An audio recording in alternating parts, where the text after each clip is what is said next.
guys!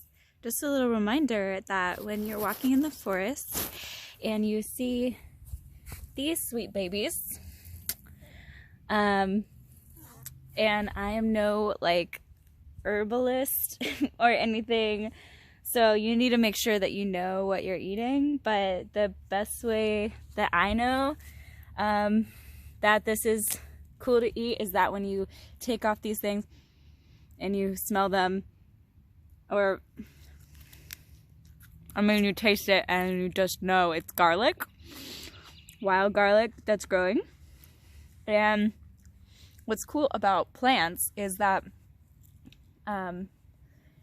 what's growing during the season is normally what's best for your body. So right now, the first things that are coming up is this wild garlic, and wild garlic is really good to cleanse, and is just something that to start your spring off. So these are literally everywhere right now, and if you're eating them, you want to make sure that it's in a space that no pesticides or things like that are, but they're really amazing for your digestion and just in general. And I think that eating from the forest and the land also gives you a deeper connection in that moment with the land. So yeah, and when you're walking also and you find a bucket in the forest, you can make a drum, you can make a drum. You can make a drum, you can make a drum. Make a drum, sing a hum, maybe give a little strum. Even if you're acting dumb, it doesn't matter, because the earth just wants your songs. The earth just wants to sing along. Thank you, wild, for letting out my inner child and making me smile. 'Cause she's so cute. Oh my gosh. Yeah. So while I'm walking, I'm gonna give you guys a little tour of this little fairy spot that I found.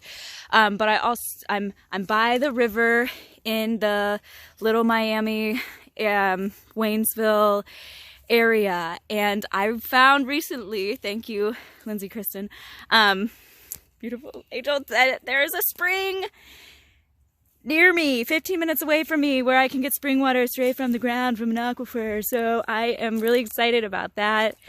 And just an update too, I am wanting to do some herbal walk concerts.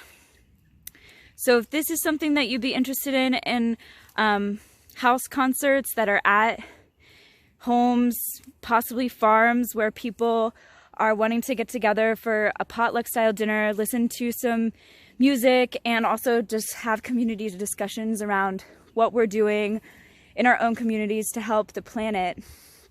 And also going to be creating some gardens this summer, spiral gardens. So instead of planting your gardens in rows, you do it in a spiral. And if you look at the geometric patterns of the earth, circles are just a regenerative flow. And so when you plant in that way, it's supposedly just better for the plants. So I'm wanting to do some experimentation with that this spring and summer. And there's some farms that are already on board, Gracious Farms, Liberty Farm Market, and some other folks, and even people at their own homes, to have some sort of gathering of people who are willing to volunteer their time to help with these, because it all it takes is just some hands and some manpower, and you can build things in a day. And I'm trying to create a connective grid of people who are wanting to do these gardens, just because from my experience, gardening has opened me up to a very deep connection with God and with the earth, and has ignited the passion in me that is needed to move forward with solutions for our planet. And so if we're doing that on a conscious level for the people that are ready, then we can start creating true change. And it's not only are gardens food for the earth, but they're also well, they're food for your soul because they're going to make you just surprise you and delight you in ways that you would never guess. They are surprisingly easy, at least in the way that I do them, because I just let them grow wild.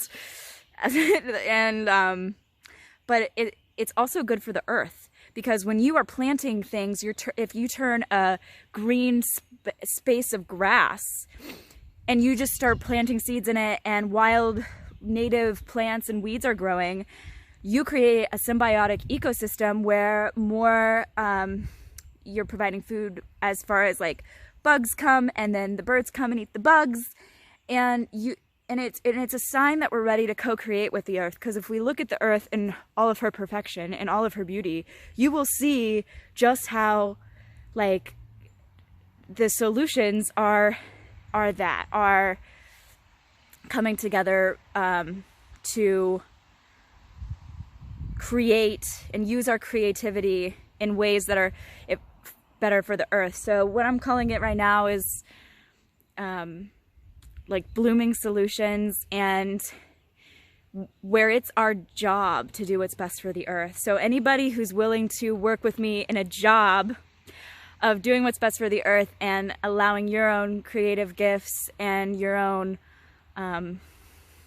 you know, what you have to offer to the table, I'd like to start collaborating and thinking about having like a getting together on like a webinar, like Zoom or something, as a meeting for everybody, so that we can really start to make change happen in beautiful, joyous, creative, community-based ways. So that's where I'm at right now.